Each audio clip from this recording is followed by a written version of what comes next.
Subcommittee on Toys and Children's Products Safety Ordinance Amendment of Schedules 1 and 2 Notice 2017. This is a meeting of the subcommittee. We have formed a quorum and it's the appointed time.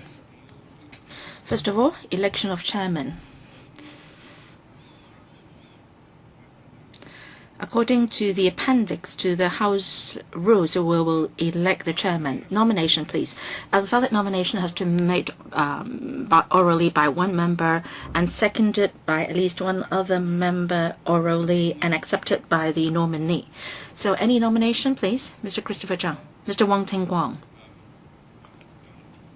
Any seconder? Mr. Xiu Ka-fai. Yes, I accept the nomination.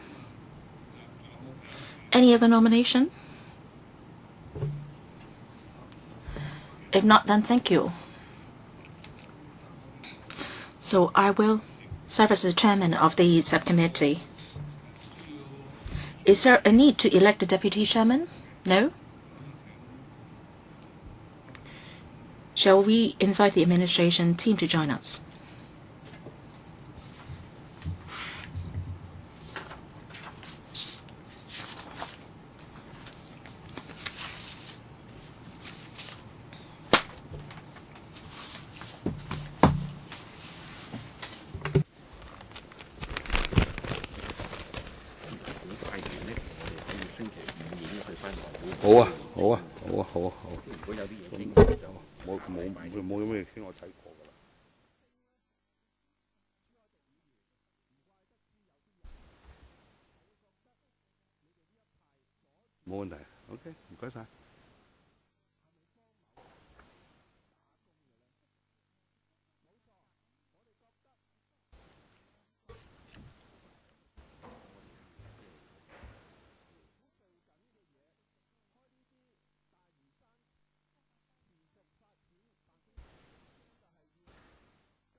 So there are many governor officers attending today. I'm not going to introduce them one by one. We've got a list of them tabled in front of us. So can I now invite the Deputy Secretary to walk us through the notice, please? Thank you, Chairman. Good morning, members. The Toys and Children's Product Safety Ordinance Amendment of Schedules 1 and 2 Notice 2017 is a piece of subsidiary legislation. It seeks to update the Toys and Children's Products Safety Ordinance and also the safety standards on toys and children's products are listed therein. The ordinance stipulates that a person must not manufacture, import, or supply toys and children's products listed in Schedule 2 unless they comply with all the applicable requirements contained in any one of the safety standards, international standards, or standards adopted by major economies specified in Schedules 1 and 2. These are the international standards or standards adopted by major economies, and these are updated by the relevant organizations regularly. We keep in view updates or amendments to the safety standards made by the standards institutions concerned, and as a regular exercise, apply up-to-date operator versions to products supplied in Hong Kong. Under Section 37 of the Ordinance, the Secretary for Commerce and Economic Development may amend both schedules by notice published in the Gazette, thereby updating the standards applicable to toys and Schedule 2 products supplied in Hong Kong. The last update, or rather, the latest versions replace the existing versions. We are talking about technical amendments only. In 2015 and 2016, we have introduced similar amendments to the electrical. The specified standards apply to toys and 5 classes of Schedule 2 products, namely bunk beds for domestic use, child safety barriers for domestic use, children's chairs and multi-purpose high chairs for domestic use, playpens for domestic use, and wheelchair conveyances. To allow the trade to make adjustments in relation to the latest standards, we propose that the updates take effect on 1st of April 2018. I hope that members will support the amendments proposed. Members, questions, please. I have communicated with the trade. The trade supports the updating. And in fact, many of them are already complying with the latest standards. And also the legal advisor and the Secretariat have looked through the updates and they found no problem with it. If there is no question from members, can we have the clause-by-clause scrutiny? Dr. Fernando Zhang, sorry, I'm moving to and fro from the two different meetings room. I understand that this is going to be technical amendments. There may be new European standards and other standards from different countries which have been updated in relation to children's products, including furniture for children, and other products for children. So these are the updates on the safety standards. And we are following the latest requirements overseas. So we are doing it from time to time. Updates are made around once every 2 years. My concern all along has been one, for the amendments. So if we are implementing them later than other jurisdictions, Hong Kong is not a big market. But then for ourselves and for products imported to Hong Kong, if they cannot meet with the EU standards and US standards,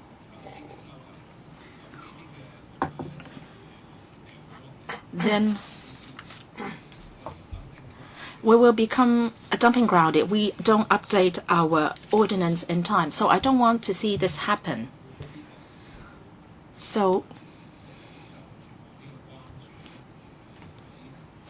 does the administration have any measures to respond to my concern? And that is, they should implement the updates as soon as possible.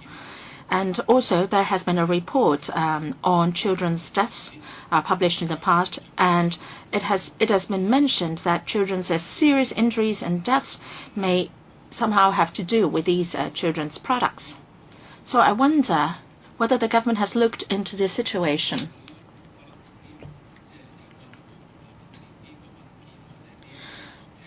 I'm not even sure whether the relevant departments of the government have read this report, but this is in fact what is shown in the report. Now, this committee working on children's death was established some years ago and has released 3 reports in total. And they have made recommendations, and they pointed out that children's products, for example, a folding table comes with safety problems, causing injury and death to children. And they have recommended that the government improve on requirements in relation to imports. But the report shows that the government noted the recommendation, but no action has been taken. So I wonder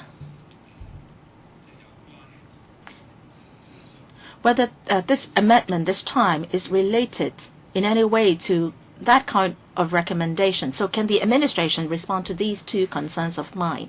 Deputy Secretary, thank you, a member, for your question. On whether we should implement it as soon as possible, we can guarantee, and Dr. Zhang can rest assured, that the government's aim will be to safeguard children's safety, and we would like to implement the latest standards as soon as possible. For the amendments these were promulgated in the second half of 2015 and 2016. To our understanding, after the standards were announced in the US, they actually took time to incorporate them into their own local legislation, and Hong Kong is going through the same process. So Soon after the standards were promulgated, we consulted the trade right away, and after that, we introduced it to the electrical as soon as we can. So you can rest assured that we will proceed with things as quickly as we can. Concerning the children products safety, the customs and the government as a whole have attached great importance to the safety of toys and children's products available in the market. We will investigate into the public complaints, and we would also handle cases referred to us by people. And they are also conducting inspections in retail outlets, take samples and for tests in the government lab. And if any breaches are found, the laws will be enforced stringently. In the past few years, there have been some law enforcement actions, and there are figures. Can I defer to the customs to elaborate on this task? Who from the customs will take us through the issue? Ms. Chick or Mr. Lam? For the customs, in relation to toys and children's products, from 2014 to 2017 April, we have conducted 5,173 inspections, and for 136 cases were found in breach of the safety standards, and also the relevant subsidiary legislation provisions in relation to warnings, wordings, and also identification markings. The value is involved is $340,000. The customs have issued 7 orders to prohibit sales, and 144 written warnings were issued. And we have successfully prosecuted 12 traders, and the fines imposed involves a total of $98,000. Any follow-up, Dr. Zhang? The Deputy Secretary said that they would do it ASAP. Can she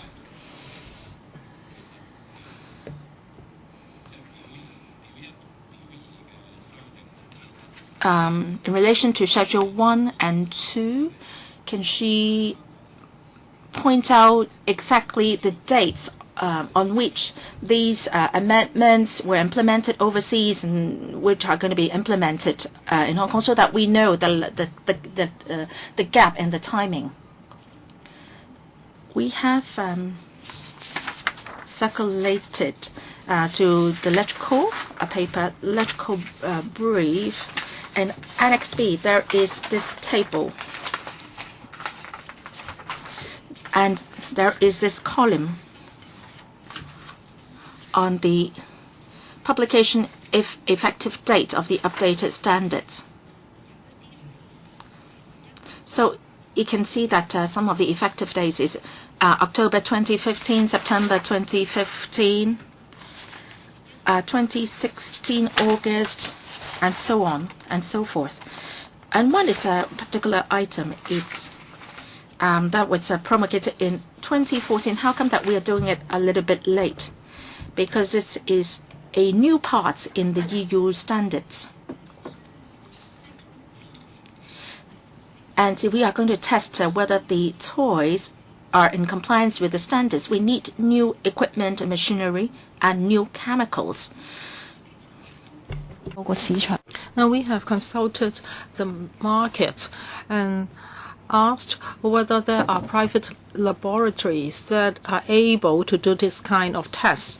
And lately we discovered that this service is provided by the market. So the government laboratory has also planned to buy a new equipment to do this. Now we have to do all this preparation before we can enforce the law. Otherwise, the toys cannot be tested in laboratories locally. So that's why we are making the amendments now. But other than Part 13, that's promulgated in 2014, you can see that for all the other updated standards, they were promulgated in 2015.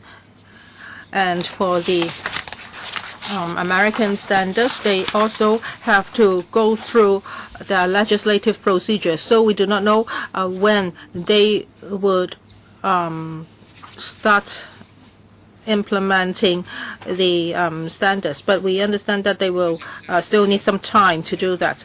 Yes, Chairman, I hope that we can collect more information. I'm most concerned about the commencement date. As for the date of announcement, of course, that's important too. However, I'm more concerned about the commencement date because I'm afraid that there may be the problem of Hong Kong being used as a dumping ground. So I hope that the government can try to collect more information for us. As for the 2014 new requirement, and the government's laboratory is only ready today in terms of equipment.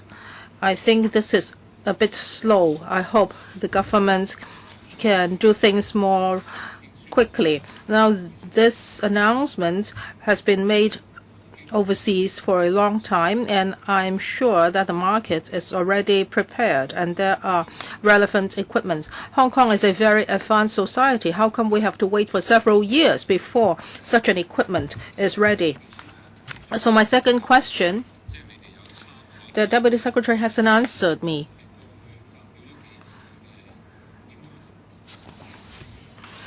Well, there have been several reviews concerning children's death, and a report has been published. I hope that you can look into it. It's a report done by the government. Under the SWD, there's a committee reviewing children's death, and each year they will publish a report.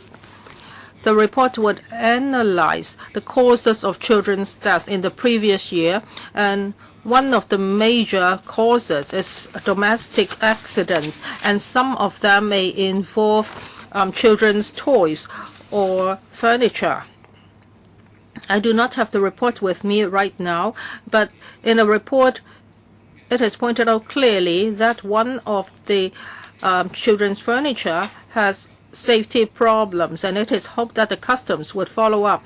The report shows that the customs only said noted. So I'm worried whether among different government departments there would be active follow-up actions. So I want to make this point clear here. Deputy Secretary.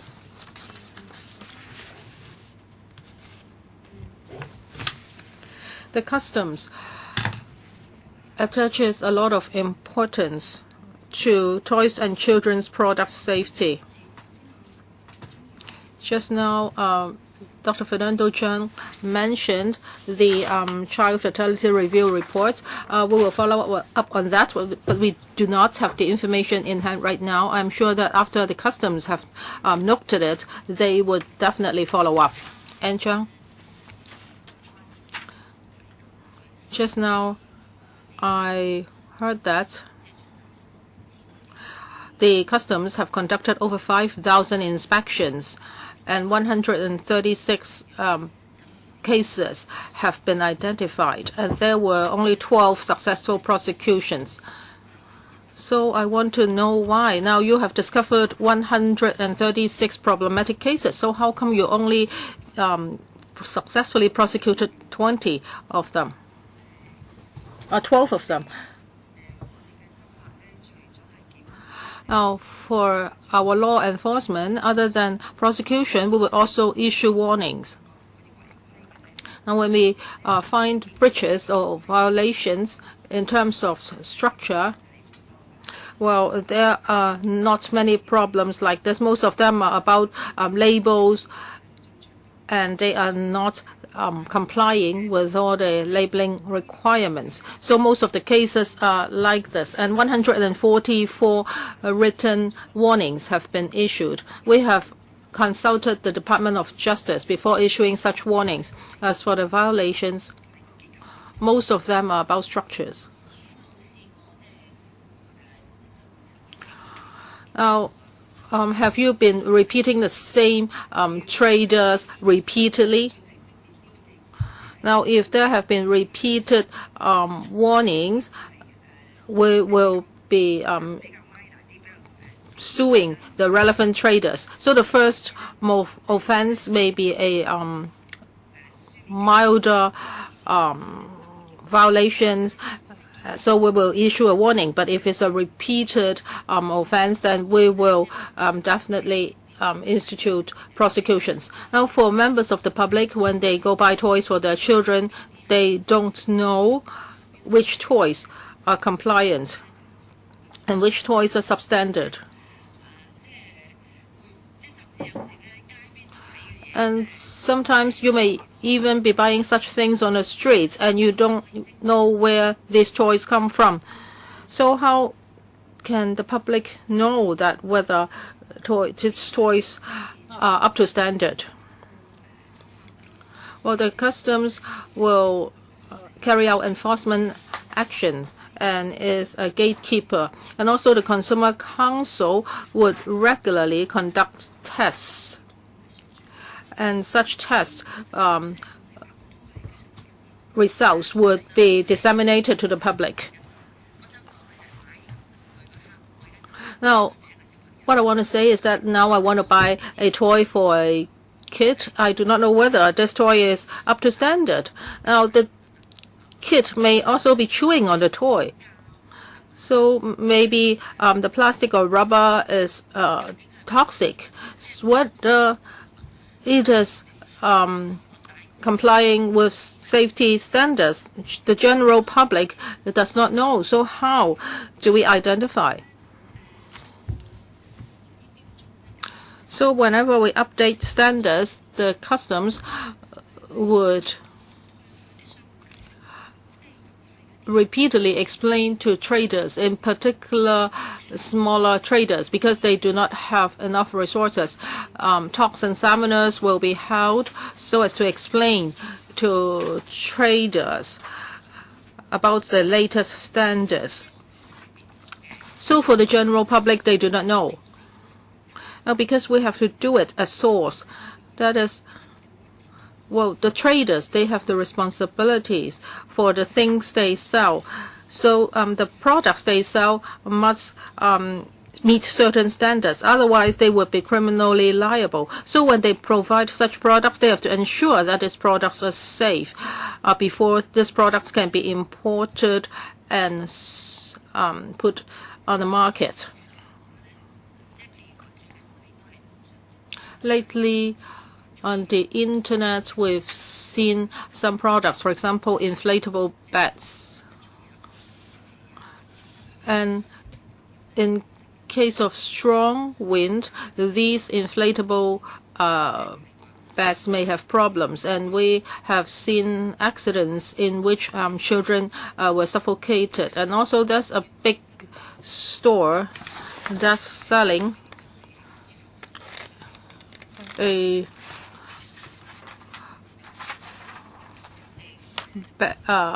closet, and is the closet not safe enough? So if a child climbs onto the closet, it may collapse. So if you are aware of such products, how will you follow up? Deputy Secretary, the customs would pay a lot of attention to any reports on product safety. Now they would conduct regular inspections, and whenever they read relevant reports, they would take action immediately. They would go inspect the product and they would collect samples for testing so as to make sure that there's no violations. If there is any breach, they will enforce the law. In the past, we have seen many examples like this. That is, other than carrying out inspections, the customs would react to reports concerning product safety, and they would collect the product for testing so as to ensure that there would be no breaches. So can the customs cite some examples?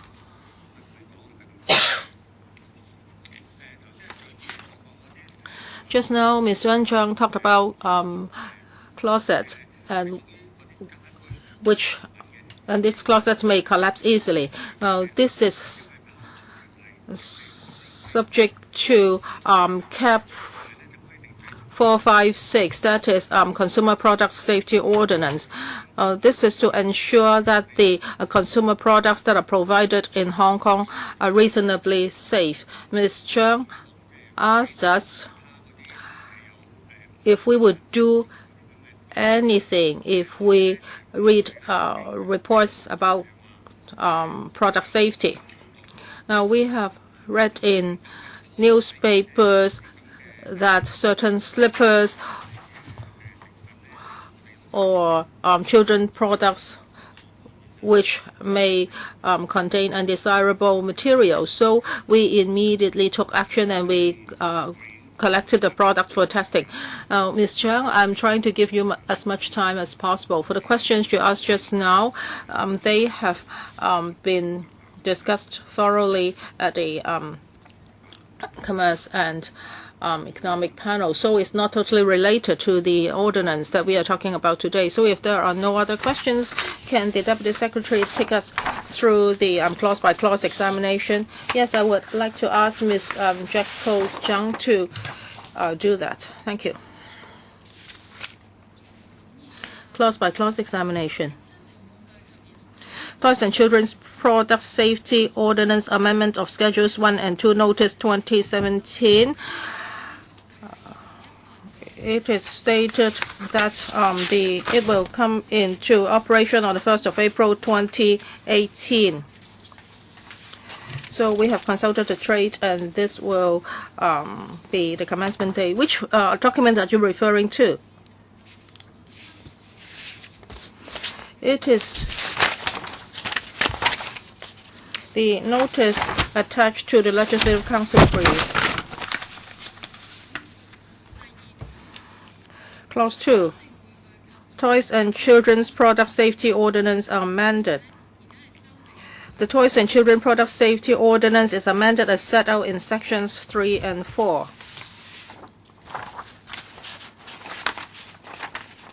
Please continue. Clause 3, Schedule 1 amended toy standards. Subclause 1, Schedule 1, after Item 1CB, add CC ISO 8124-7:2015 Safety of Toys Part 7 Requirements and Test Methods for Finger Paints. Now, the international standards have included a new part, and this is to implement that. As for bracket 2, Schedule 1, Item 2E, this is about safety of toys, Part 5, safety other than experimental phase. This is to repeal the ODSEN 71/5/2015 and to add BSEN 71/2015. Bracket 3, Schedule 1, after Item 2 HA, add HAB BSEN 71-13/2014 Safety of Toys Part 13 Olfactory board games, cosmetic kits, and gustative games. This is to add in the EU European standard a new part, Part 13, into Schedule 1.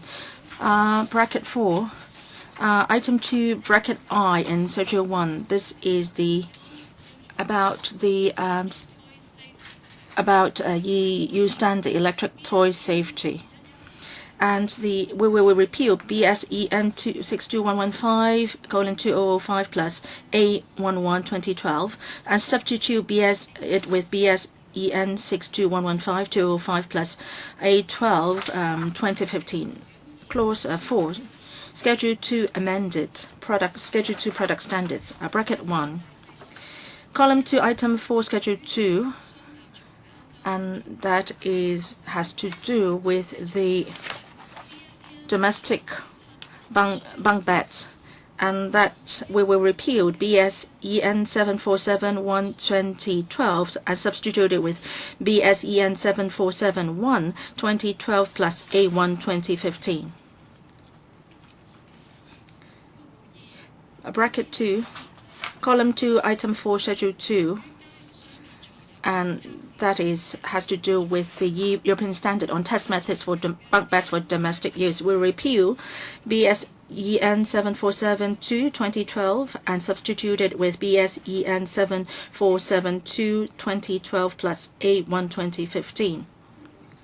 Bracket 3, column 2, item 6, schedule 2, and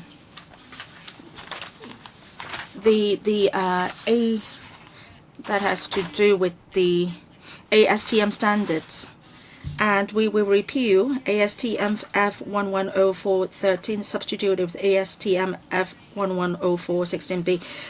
Bracket 4, column 2, item 8, schedule 2, and that has to do with the children's high stairs and multi-purpose high stairs chairs from domestic use. ASTM. We will repeal ASTM F40414A and substitute it with the updated ASTM F40416A. Bracket 5, column 2, item 8, schedule 2, and that it has to do with children's high chairs and multi-purpose high chairs for domestic use chairs. We will repeal ISO 92211-1992 and substitute it with ISO 9221-1 2015. Bracket 6, column 2, item 8, schedule 2, and that has to do with the test methods for children's high chairs and multi-purpose high chairs for domestic use. We will repeal ISO 9221-2 and substitute it with the updated ISO 9221-2 2015. Bracket 7, schedule 2, item 11, column 2, and that has to do with the ASTM standards for playpans for domestic use. We will repeal the old ASTM F40613 and substitute it with ASTM F40615. Bracket 8, schedule 2, item 12, column 2, and that has to do with the ASTM standards for wheeled child conveyances. We repeal ASTM F833-13B and substitute it with ASTM F833-15. So that's it for the clause-by-clause scrutiny. So we are finished. So let me now talk about the timetable. I don't think members have any questions. So let me say something about the timetable.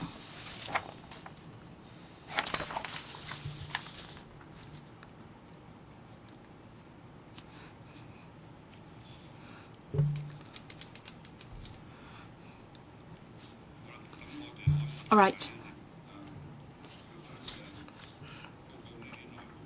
The report will be made to the House Committee on the 14th of June. No, not this week, next week.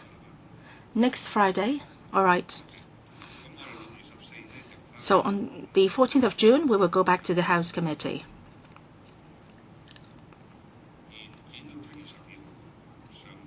The second and third reading will be done at the Council meeting on the 12th of July. No AOB meeting adjourned. We are finished with the scrutiny. Thank you, Chairman. Or there is no need for second and third reading. All we need to do is just to table it in front of the Council meeting, right? Yes.